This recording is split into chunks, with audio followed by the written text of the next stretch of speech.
y la dificultad aparece, podemos verlo, está a nuestro lado. Pero cuando por esas cosas de la vida nos distanciamos de Él y la dificultad llega, miramos a todos los lados y no lo vemos. Entonces surge la pregunta, ¿dónde está Dios? ¿Por qué me abandonó? Dios nunca te abandona. Tú eres la cosa más preciosa que Dios tiene. Dios te ama. Dios sabe lo que estás viviendo en este momento. Yo creo que este es tiempo de volver los ojos a Dios, de devolverse a Dios, de regresar a Dios, de ser más fiel que nunca. Bueno, vamos al comentario de la lección de esta semana. Esta semana continuaremos hablando de la creación. Creer que Dios es el creador soberano de los cielos y la tierra es básico para la fe cristiana. Por eso, el diablo hará todo lo que pueda para desmentir la creación, para hacer creer que la creación es un mito, que no es verdad, no es realidad. Ahora, si el enemigo no logra sacar a Dios de la creación, del corazón, de la mente de sus hijos, hará todo lo posible para desfigurar el relato de la creación. La semana pasada vimos cómo él intentaría hacer creer a mucha gente, inclusive a eruditos, que la semana de la creación no fue literal sino simbólica. Ahora, otra idea incorrecta que está volviendo últimamente con fuerza, digo volviendo porque esto aparece de tiempo en tiempos, pero está volviendo con fuerza ahora, es el tema de la forma de la tierra. Tú sabes que la tierra es redonda. La Biblia dice claramente que Dios está sentado en el círculo, en el globo de la tierra. La palabra hebrea para círculo de la tierra en Isaías es justamente algo en forma de globo, una redondez de la tierra. Sin embargo, mucha gente se pregunta, ¿la tierra es plana o redonda? ¿Qué dice la Biblia? Ahora, la creencia de que la tierra es plana ha crecido recientemente con rapidez debido a la influencia de las redes sociales. Desafortunadamente, muchos cristianos han caído en esta trampa. Hoy día, la gente está cayendo en la trampa de las redes sociales. Hay gente siendo estafada por causa de las redes sociales. Los famosos fake news, noticias mentirosas que aparecen por ahí. Porque hoy día es fácil, tomas la computadora, tomas el celular, grabas lo que te venga en la mente y alguien va a creer. Alguien va a creer. Y si es espectacular lo que grabas, entonces todos van a hacer lo que se llama viralizar. Es decir, compartir ideas completamente equivocadas. Entonces, esta idea de que la Tierra es plana también, pues, gracias a las redes sociales, se está esparciendo por todo el mundo. Desafortunadamente, muchos cristianos han caído en esta trampa. Han sido engañados al creer que la Biblia enseña que la tierra es plana, porque hay gente que toma algunos versículos de la Biblia y les hace decir a esos versículos lo que los autores no dijeron. Por ejemplo, hoy veremos algunos pasajes bíblicos que supuestamente enseñarían que la tierra es plana. Y voy a mostrar que en realidad esos textos no dicen lo que algunos le quieren hacer decir. Casi todo el mundo entiende que una esfera no tiene un límite o borde. De hecho, podemos viajar indefinidamente alrededor de una esfera y nunca llegaremos a un límite, al borde. A los escépticos de la Biblia les gusta señalar la frase 4 ángulos de la tierra que está en Apocalipsis y que aparece 3 veces. Ellos toman esa frase y afirman que esta expresión de que los 4 ángulos de la tierra debe referirse a una tierra plana y cuadrada. Y ellos tratan de demostrar así que la Biblia enseña el concepto equivocado de una tierra plana. Esto a su vez mostraría que la Biblia no es inspirada, sino que las personas que escribieron la Biblia simplemente reflejaban la cosmovisión del tiempo en que ellos vivieron. Si los versículos que mencionan los 4 ángulos de la tierra no se referían a una tierra plana, entonces ¿a qué se refieren? Leamos uno de esos textos, Apocalipsis 7:1. Dice, después de esto vi a 4 ángeles en pie sobre los 4 ángulos de la tierra que detenían los 4 vientos de la tierra para que no soplase viento alguno sobre la tierra, ni sobre el mar, ni sobre ningún árbol. Aquí se habla de 4 ángeles que están en los 4 ángulos de la tierra. Entonces los críticos dicen, si hay 4 ángulos, pues quiere decir que la tierra es plana, porque si fuera redonda no tendría ángulos. Pero ¿qué sucede? Aún los más ardientes intérpretes de la literalidad de la Biblia, porque hay gente que toma la Biblia al pie de la letra, Quiere decir, no tienen en cuenta el contexto, no tienen en cuenta el tiempo que fue escrito, la cultura en que fue escrito, nada. Toman la Biblia así al pie de la letra. Pero aún esos más ardientes intérpretes reconocen que el elemento simbólico está presente en el libro de Apocalipsis. Apocalipsis es un libro básicamente simbólico. La frase 4 ángulos de la tierra probablemente fue un modismo en el tiempo del apóstol Juan que se refería a la tierra en su totalidad, no que la tierra fuese cuadrada, sino que los 4 ángulos de la tierra expresarían la idea de la tierra completa, toda la tierra. Bueno, hay otro texto, Daniel 4:11. Voy a leer el texto. Crecía este árbol y se hacía fuerte, y su copa llegaba hasta el cielo, y se le alcanzaba a ver desde todos los confines de la tierra. Sabes, esta descripción se repite casi palabra por palabra en Daniel 4:20. Ahora, tanto los escépticos como los que creen en una tierra plana dicen que en una tierra esférica no sería posible que un árbol fuera visible en toda la tierra. Pero si ese árbol fue visible desde cualquier parte de la tierra, entonces la tierra es plana. Interesante la conclusión de ellos, pero ¿cuál es el contexto de estos versículos? El capítulo 4 de Daniel es el relato del segundo sueño de Nabucodonosor. El versículo 4 cita directamente las palabras del rey, afirmando que tuvo un sueño. Los versículos 10 al 17 citan a Nabucodonosor describiendo su sueño. Ahora, ten en cuenta que esto es un sueño, con sus elementos grandiosos, fantásticos, alegóricos. Los sueños son apenas figuras de la realidad. No tienen nada que ver con cosmología. No tienen nada que ver con la forma de la Tierra. Sueños son sueños. Es increíble que alguien interpretaría el contenido del sueño de un rey pagano registrado en las Escrituras como prueba de que la Biblia enseña que la Tierra es plana. Mira, los versículos 19 al 27 del capítulo 4 de Daniel contienen la interpretación de Daniel del sueño de Nabucodonosor. Y los versículos 28 al 37 relatan el cumplimiento del sueño. La clave para la interpretación del sueño es la identificación de Nabucodonosor con el árbol. El rey es el árbol en su sueño. Versículos 20 y 22. Ahora, de inmediato uno debe ver que como el árbol representa a un rey, al rey Nabucodonosor, este árbol no es un árbol literal. Nabucodonosor no era un árbol, era un rey. Y este árbol representaba al rey, no tiene nada que ver con la realidad. Pero esta misma clase de racionamiento se utiliza para argumentar que Mateo 4:8 enseña otra vez que la tierra es plana. Voy a leer el texto, Mateo 4:8. Otra vez le llevó el diablo a un monte muy alto y le mostró todos los reinos del mundo y la gloria de ellos. ¿Qué dicen los críticos? Que si lo llevó a un monte muy alto, el diablo, a Jesús, en la tentación, y le mostró todos los reinos del mundo, la tierra es plana, porque si fuera redonda, desde el monte alto no se podría ver todos los reinos del mundo. Interesantes los argumentos que ellos inventan. Ahora, la tentación comenzó en el desierto, después de que Jesús había ayunado 40 días y 40 noches. Satanás primero tentó a Jesús a cambiar las piedras en pan para satisfacer el hambre. Presumiblemente esto fue mientras todavía estaban en el desierto. Luego el diablo llevó a Jesús al pináculo del templo de Jerusalén y sugirió que Jesús se arrojara del pináculo del templo. Ahora, hay que considerar que había una distancia tremenda entre el desierto y el templo, más o menos 80 kilómetros. La pregunta es, ¿Satanás llevó a Jesús instantáneamente, literalmente, desde el desierto a Jerusalén? ¿O Satanás presentó este punto de vista a Jesús mientras todavía estaba en el desierto? Tal vez en una especie de visión. Entonces viene la tercera tentación.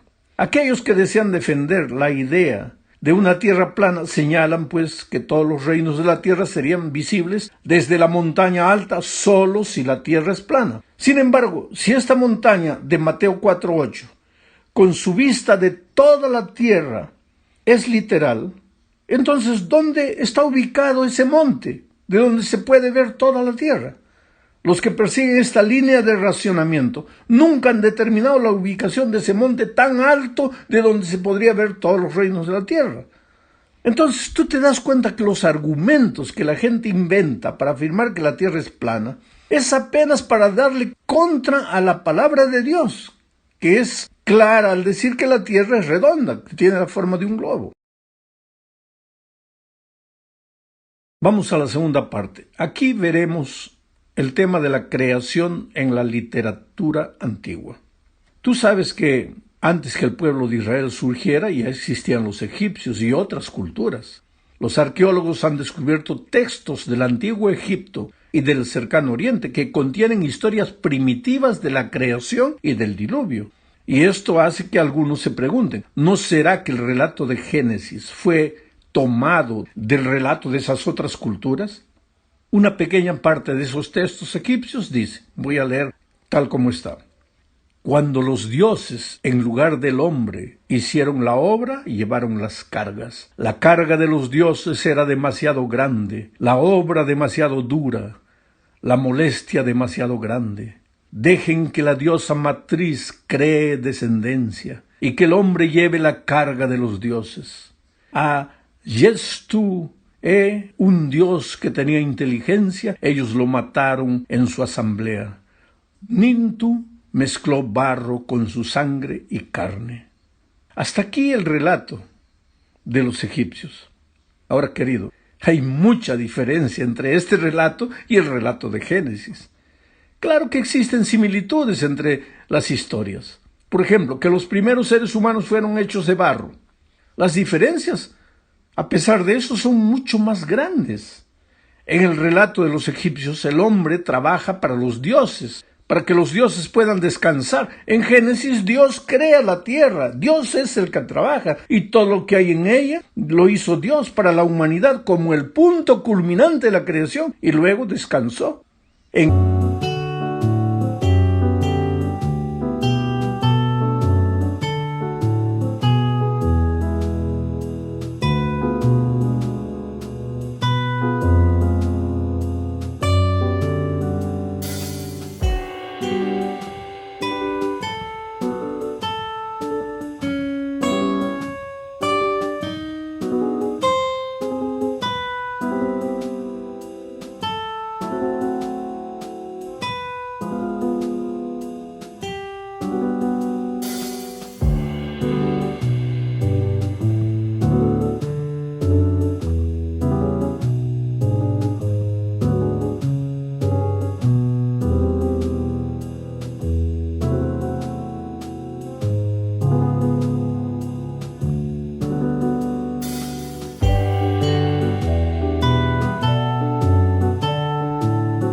Génesis, los seres humanos también son puestos en un jardín y se los invita a estar en comunión con Dios y cuidar de su creación. Un concepto que no está en el relato de los egipcios. En el relato de ellos, un dios menor muere y su sangre se mezcla con barro para formar 7 machos y 7 hembras. En Génesis, primeramente Dios forma a Adán personalmente, no con sus palabras, con sus propias manos. Le sopla aliento de vida y posteriormente hace a la mujer para que sea su ayuda idónea. Dios no creó a Adán y a Eva de la sangre de un Dios muerto. No hay señales de conflicto ni de violencia en el relato de Génesis, como vemos en la historia de los egipcios. El relato bíblico es sublime al presentar a un Dios omnipotente que le brinda a la humanidad un propósito digno en un mundo perfecto. Ahora, esta diferencia radical ha llevado a los eruditos a la conclusión de que finalmente estos relatos de la creación son muy diferentes. Vamos al tercer punto. El Génesis versus el paganismo. Yo personalmente creo que el relato de la creación fue siendo pasado de boca en boca en las generaciones después de Adán. Pero a medida que los hombres se apartaban de Dios, pues esos relatos se fueron desfigurando. Y en un momento determinado, en el tiempo de los egipcios, vamos a decir, ya esos relatos estaban completamente deturpados. Por eso Dios levanta a Moisés para volver al relato original. Por eso Los relatos antiguos tienen algún rasgo del verdadero relato presentado por Moisés por inspiración divina. Moisés, sin embargo, fue muy cuidadoso en el relato de la creación al mencionar, por ejemplo, al sol como lumbrera mayor, a la luna como lumbrera menor. ¿Por qué? Justamente porque el sol y la luna en el idioma hebreo tendría referencia a dioses paganos. Quiere decir, cuando Moisés escribió su relato, lo hizo para corregir muchas cosas que estaban distorsionadas en los relatos de las culturas paganas más antiguas que la de Israel. En la cuarta parte veremos el asunto de la creación y el tiempo. En el relato de las genealogías que Moisés presenta, hay una precisión extraordinaria. Moisés relata los nombres y las edades de los patriarcas de manera extraordinaria, de tal manera que los estudiosos de hoy se quedan admirados de esa exactitud. A partir de Adán y del primer sábado de la historia, hay una exactitud que nadie puede negar. No es un simple relato sin pie ni cabeza, como los relatos más antiguos que podrían ser hallados en la literatura pagana. Es un relato inspirado, con mínimos detalles, y que prueban, pues, la inspiración de la Biblia. Y también prueban que el sábado no apareció accidentalmente en la historia, sino que el sábado viene desde el Edén y que podemos confiar en la literalidad del sábado. Llegamos ahora al fin de este comentario hablando de la creación en los otros libros de la Biblia. Sabes, casi todos los escritores bíblicos mencionaron la creación al escribir sus libros. No habría tiempo aquí para mencionar a todos ellos, pero veamos algunos ejemplos. Mateo 19, 4 y 5. Él, refiriéndose a Jesús, respondiendo les dijo: ¿no habéis oído que el que los hizo al principio, varón y hembra los hizo? Y dijo:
por esto el hombre dejará padre y madre y se unirá a su mujer y los dos serán una sola carne.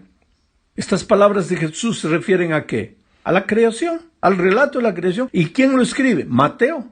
Por lo tanto, Mateo creía en la creación, como la Biblia lo presenta. Vamos a Marcos 10, 6 al 9.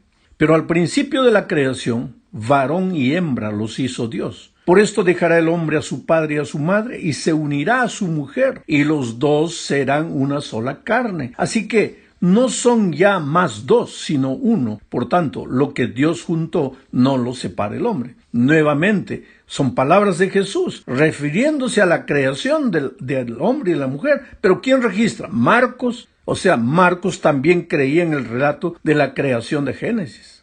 Vamos a Lucas 11, 50 y 51. Dice: para que se demande de esta generación la sangre de todos los profetas que se ha derramado desde la fundación del mundo, desde la sangre de Abel hasta la sangre de Zacarías, que murió entre el altar y el templo. Si os digo que será demandada de esta generación. Ahí está. Lucas también creía en el relato de la creación y al redactar su libro menciona la creación. Y Lucas no fue un discípulo de Jesús. Lucas fue un investigador y escribe el fruto de su investigación, pero en sus investigaciones él descubre el relato de la creación, él cree en el relato de la creación y en su escrito menciona el relato de la creación. Vamos a Juan 1, 1 al 3. ¿Qué decir? Ese texto es tan conocido. En el Principio era el verbo, y el verbo era con Dios, y el verbo era Dios. Este era en el principio con Dios. Todas las cosas por Él fueron hechas, y sin Él nada de lo que ha sido hecho fue hecho. Creación, en el principio, ahí estaba el Padre, el Hijo, el Espíritu Santo. Vamos a Hechos, capítulo 14, versículo 15. El autor de Hechos es Lucas, y él dice en ese versículo, Hechos 14:15, y diciendo, varones, ¿por qué hacéis esto? Nosotros también somos hombres semejantes a vosotros, que os anunciamos que de estas vanidades os convirtáis al Dios vivo, que hizo el cielo y la tierra, el mar y todo lo que en ellos hay. Pablo y Bernabé estaban siendo agredidos, y entonces ellos reclaman y mencionan al Dios vivo. Y Lucas registra el incidente refiriéndose al Dios vivo que hizo el cielo, la tierra, el mar y todo lo que en ellos hay. Vamos a Romanos 1:20. El autor es Pablo. Dice, porque las cosas invisibles de Él, su eterno poder y deidad, se hacen claramente visibles desde la creación del mundo, siendo entendidas por medio de las cosas hechas, de modo que no tienen excusa. Quien no cree en la creación no tiene disculpa. ¿Qué disculpa? ¿Qué argumento va a inventar? Está claro. La Biblia es clara. Ahora, si tú no crees en la Biblia, pues no crees en Dios. Si no crees en Dios, entonces no crees tampoco en la creación. Entonces, ¿de dónde vienes? ¿Para dónde vas? ¿Qué sentido tiene tu vida en esta tierra? Es por eso que en el capítulo 1 de Romanos la gente peca, la gente hace tonterías, la gente se vuelve egoísta, mala. ¿Por qué? Porque no tienen a Dios en la vida. ¿Y por qué? Porque no creen en la creación. Pues saca el relato de la creación de la Biblia. Entonces, ¿para qué Dios? Segunda de Corintios, capítulo 4, versículo 6 dice, porque Dios que mandó que de las tinieblas resplandeciese la luz, ¿cuándo fue eso? En la creación. Es el que resplandeció en nuestros corazones para iluminación del conocimiento de la gloria de Dios en la faz de Jesucristo. Efesios 3:9 dice, y de aclarar a todo cual sea la dispensación del misterio escondido desde los siglos en Dios, que creó todas las cosas. Ahora, todo eso es de Pablo. Ahora, ¿y Santiago? ¿Qué dice Santiago? Santiago 3:9. Con ella bendecimos al Dios y Padre, y con ella maldecimos, está hablando de la lengua, maldecimos a los hombres que están hechos a la semejanza de Dios. Santiago también creía en la creación. Y Judas 1, 11 y 14 dice, ay de ellos, porque han seguido el camino de Caín y se lanzaron por lucro en el error de Balaam. Ahí Judas relata la historia de Caín. Él cree en la creación como Génesis lo presenta. Y continúa leyendo, y perecieron en la contradicción de Coré. Estos, refiriéndose a los incrédulos, a los que no creen en la historia de Caín, no creen en la palabra de Dios. Dice, estos son manchas en vuestros ágapes, en vuestras reuniones, que comiendo impúdicamente con vosotros se apacientan a sí mismos. Nube sin agua, esto es terrible, nube sin agua. ¿Para qué vale la nube sin agua? Pura forma, llevadas de aquí para allá por los vientos. Es que si tú no crees en un Dios todopoderoso, pues eres como la nube que va de aquí para allá. Tienes miedo de todo, cualquier viento, cualquier brisa te remueve de tus fundamentos. Dice, son árboles otoñales sin fruto, 2 veces muertos y desarraigados, fieras ondas del mar que espuman su propia vergüenza, estrellas errantes para las cuales está reservada eternamente la oscuridad de las tinieblas. De estos también profetizó Enoc, 7º desde Adán, diciendo, aquí está el relato de la creación, he aquí vino el Señor con sus santas decenas de millares.